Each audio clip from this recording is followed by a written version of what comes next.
नमन मंच, मंच के अध्यक्ष महोदय, मंच के संचालक महोदय एवं मंच के सभी पदाधिकारियों को मेरा सादर प्रणाम व मंच पर उपस्थित अन्य सभी साथियों का सादर अभिनंदन।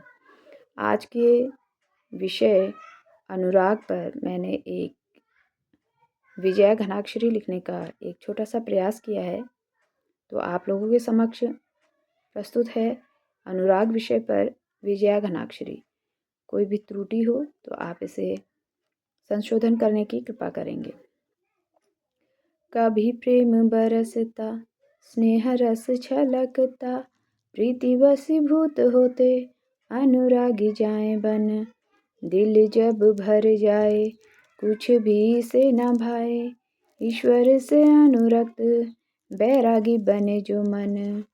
मोह माया छोड़ सब हृदय प्रभु के बस, कर्म करें समर्पित अन्न धन प्राण तन।